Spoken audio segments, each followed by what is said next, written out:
ನೋಡಿ, D K Shivakumar ಅವರು ಉಪಮುಖ್ಯಮಂತ್ರಿಗಳಾಗಿ 2.5 ವರ್ಷ ಅವರು ಉಪಮುಖ್ಯಮಂತ್ರಿಗಳಾಗಿ 2.5 ವರ್ಷ ಆಯ್ತು.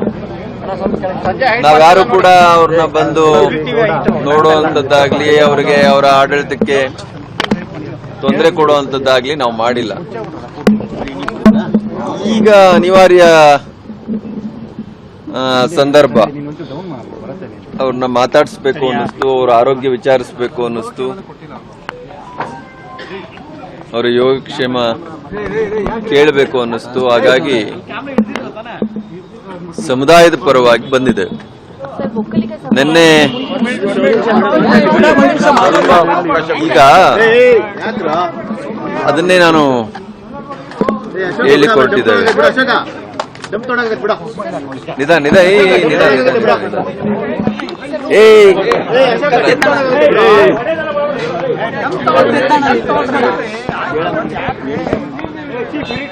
ಆ ತರ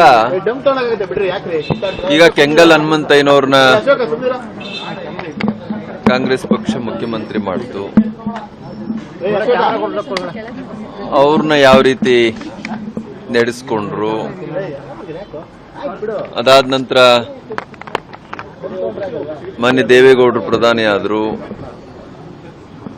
ಅವರು ದೇಶಕ್ಕೆ ಅತ್ಯುತ್ತಮವಾದ ಕೊಡುಗೆ ಕೊಟ್ಟರು ಕೂಡ ಅವ್ರನ್ನ ಯಾವ ತರ ನಡೆಸ್ಕೊಂಡ್ರು. ಕೃಷ್ಣ ಅವರು ಸುದೀರ್ಘವಾದ ರಾಜಕೀಯ ಜೀವನದಲ್ಲಿ ಒಂದು ಕಪ್ಪು ಚುಕ್ಕಿ ಇಲ್ಲದೆ ಇರುವಂತ ರಾಜಕೀಯ ನಡೆಸಿದ್ರು ಕೂಡ ಅವ್ರಿಗೆ ಎಷ್ಟು ದಿವಸಗಳಾದ ಮೇಲೆ ಬಹಳ ಸವಾಲುಗಳನ್ನ ಎದುರಿಸಿ ಮುಖ್ಯಮಂತ್ರಿ ಆಗ್ಬೇಕಾಯ್ತು.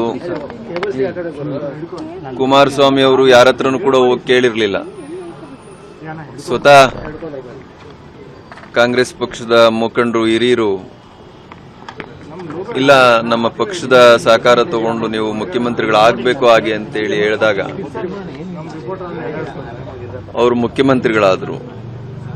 ನಿಮ್ಗೆಲ್ಲ ಗೊತ್ತು, ಆರ್ಥಿಕ ಪರಿಸ್ಥಿತಿ ಬಹಳ ಹಿಂದೆ ಇದ್ರು ಕೂಡ 2 ಸರಿ ಸಾಲ ಮನ್ನಾ ಮಾಡುವಂತ ಕೆಲಸ ಮಾಡಿದ್ರು. ಅದಾದ ನಂತರ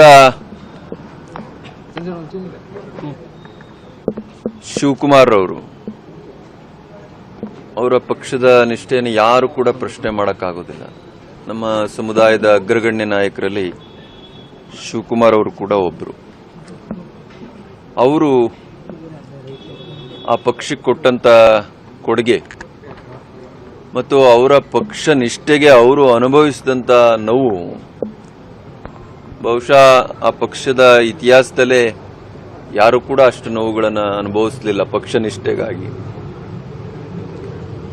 ಆ ಸಂದರ್ಭದಲ್ಲಿ ಅವರಿಗೆ ಬಹಳ ಇಕ್ಕಟ್ಟಿನ ಪರಿಸ್ಥಿತಿನಲ್ಲಿ ಅಧ್ಯಕ್ಷ ಸ್ಥಾನವನ್ನು ಕೊಟ್ಟರೂ ಕೂಡ ಅದೊಂದು ದೊಡ್ಡ ಸವಾಲು ಆಗಿ ಅಂತೇಳಿ ಸ್ವೀಕಾರ ಮಾಡಿ, ಅವರು ರಾಜಿ ಸ್ವಭಾವದ ಮನುಷ್ಯ ಆಗಿದ್ರೆ ಇವತ್ತು ರಾಷ್ಟ್ರಮಟ್ಟದ ರಾಜಕಾರಣಿಯಾಗಿ ರಾಷ್ಟ್ರಮಟ್ಟದಲ್ಲಿ ಕೂಡ ಅವರು ಅಧಿಕಾರ ಅನುಭವಿಸಬಹುದಾಗಿತ್ತು.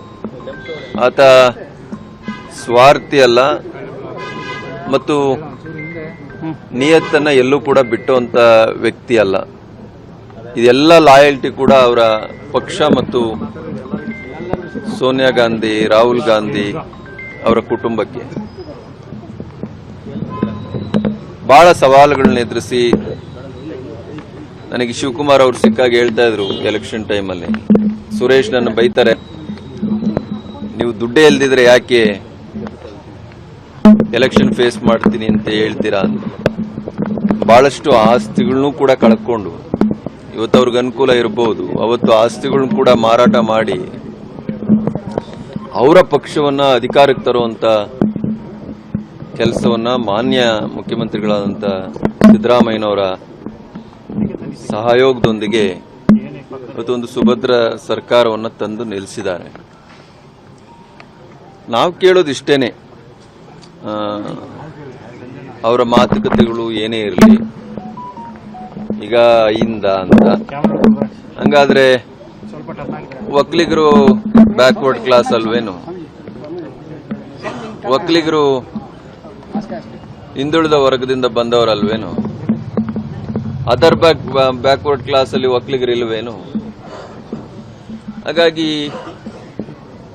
ದೇವರಾಜ್ ಅರಸು ನಂತರ ಬಹುಶಃ ಯುವಕರನ್ನ ಗುರುತಿಸಿ, ಅದು ಎಲ್ಲ ಧರ್ಮ ಮತ್ತು ಎಲ್ಲ ವರ್ಗಗಳ ಯುವಕರನ್ನ ಗುರುತಿಸಿ ಧೈರ್ಯ ಮಾಡಿ ಅವರಿಗೆ MLA ಟಿಕೆಟ್ ಅನ್ನು ಕೊಟ್ಟು ಸುಮಾರು 30-40 ಜನ ಯುವಕ ಶಾಸಕರ ಆಗ್ಲಿಕ್ಕೆ ಅವಕಾಶ ಮಾಡಿಕೊಟ್ಟಂತವ್ರು ಶಿವಕುಮಾರ್ ಅವರು. ಆ ಧೈರ್ಯ ಬಹಳ ಕಷ್ಟ, ಯಾರೂ ಆ ಎಕ್ಸ್ಪೆರಿಮೆಂಟ್ ಮಾಡೋದಿಲ್ಲ ಇವತ್ತಿನ ರಾಜಕೀಯ ದಿನಮಾನಗಳಲ್ಲಿ.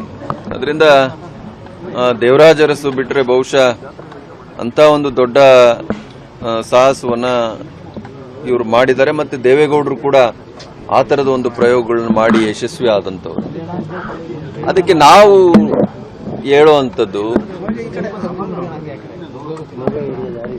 ಎಲ್ಲ ವರ್ಗಗಳಿಗೂ ಕೊಡುಗೆ ಕೊಟ್ಟಿರುವಂತ ಶಿವಕುಮಾರ್ ಅವರು ಮೊದಲನೇ ಅವಧಿಗೆನೆ ಮುಖ್ಯಮಂತ್ರಿ ಆಗ್ತಾರೆ ಅಂತೇಳಿ ನಾವೆಲ್ಲ ಭಾವಿಸಿದ್ವು. ಆದರೆ ಅವರ ಪಕ್ಷದ ಹಿರಿಯರು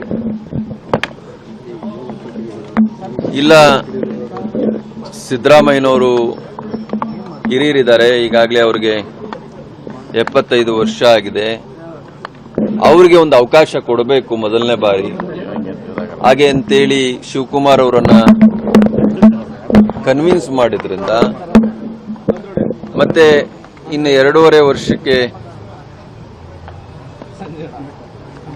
ನೀವು ಮುಖ್ಯಮಂತ್ರಿ ಆಗ್ರಿ ಹಾಗೆ ಅಂತೇಳಿ ಅವರ ಹೈಕಮಾಂಡ್, ನಾನು ಸಿದ್ದರಾಮಯ್ಯನವ್ರನ್ನ ಹೇಳಲ್ಲ, ಅವರ ಹೈಕಮಾಂಡ್ ಅವರ ಪಕ್ಷದ ಹಿರಿಯರು ಮಾತು ಕೊಟ್ಟಿದ್ರಿಂದ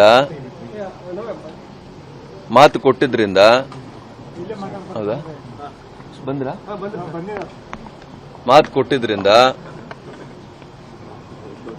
ಇವತ್ತು ಎಲ್ಲ ವರ್ಗ ಮತ್ತು ಸಮಾಜ ಶಿವಕುಮಾರ್ ಕೂಡ ಮುಖ್ಯಮಂತ್ರಿಗಳಾಗ್ಲಿ ಹಾಗೆ ಅಂತೇಳಿ ಬಯಸ್ತಾ ಇದ್ದಾರೆ.